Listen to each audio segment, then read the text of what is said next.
There was a time when 3 continents bowed to the crescent flag, a time when the beating heart of the world was neither Rome nor Persia, but Istanbul, the jewel of the world once called Constantinople.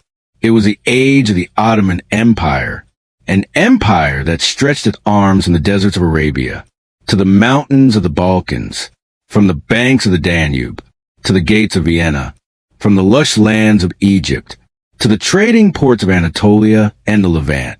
The lands modern people call Turkey, Greece, Syria, Egypt, Albania, Serbia, Romania, Israel, Palestine, Hungary, Iraq, Libya, Algeria, Bosnia, Bulgaria, once breathed under Ottoman rule.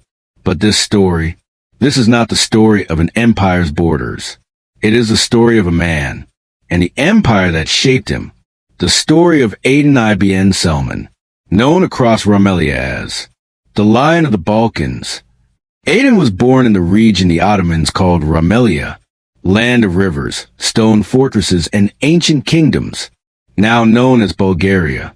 Then it was simply one of the empire's proud provinces. His father, Selman Pasha, was a commander under Sultan Suleiman the Magnificent, a man the Europeans feared, Persians respected, and Ottomans loved. His mother, Esma, was a scholar, trained in the madrasas of Edirne, where poetry, science, mathematics, and Quranic philosophy lived side by side. Aydin learned early that the empire's power was not only in its armies, but in its balance. Strength without knowledge is a sword without a hilt.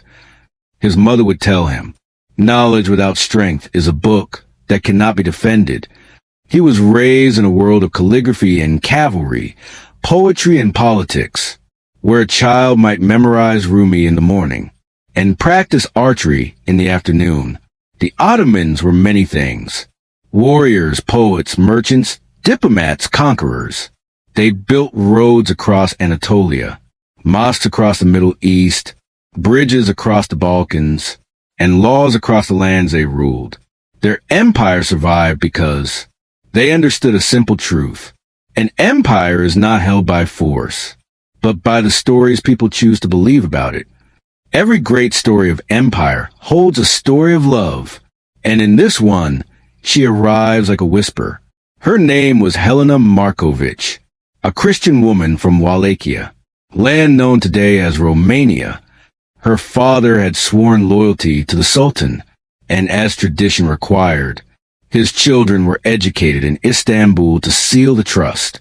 Helena entered the capital expecting chains, but found instead libraries, markets, palaces, mosques, gardens, caravans, the living orchestra of many cultures. She had her mother's sharp mind and her father's stubborn spirit, and when she met Aydin, their worlds collided like steel on steel. At first, they argued about duty, about faith, about identity. Aydin once told her, "The empire is a garden where many flowers bloom." She replied, "But who decides which flowers receive the sun?" He loved her mind. She loved his heart. But empires rarely allow love without testing it. As Aydin grew into a commander, trouble stirred in the lands of the Balkans. Rebellions rose in Serbia, then Sanjak of Smederevo. Tensions brewed in Greece, then part of the Romania islet.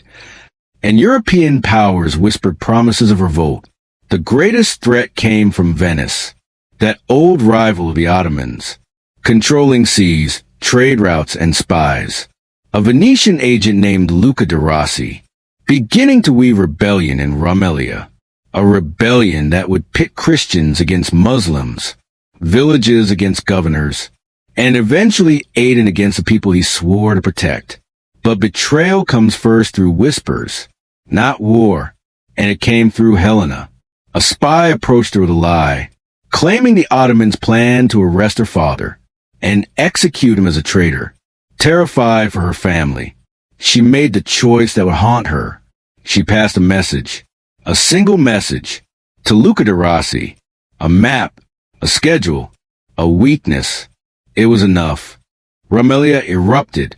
Cities that once sang Ottoman hymns now echoed with gunfire and rebellion. Aydin rode to calm the storm, but the rebels were armed with knowledge Helena had unknowingly fed. Villages burned, trade routes collapsed, the Danube ran red.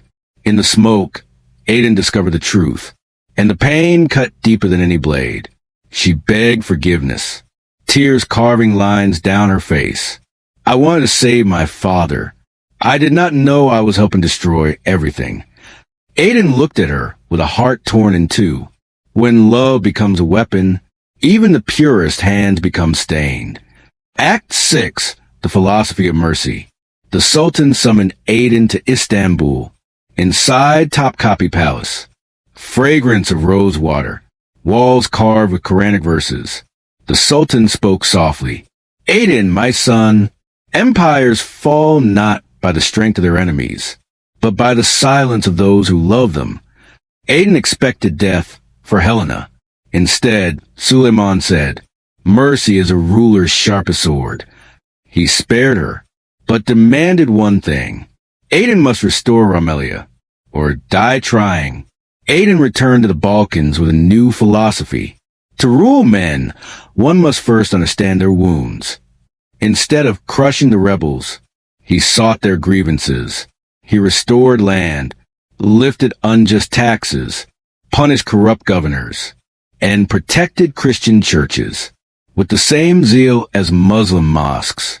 Slowly, he became something rare in history, a leader respected by both the ruled and the rulers. Helena stood beside him, atoning not with tears, but with action.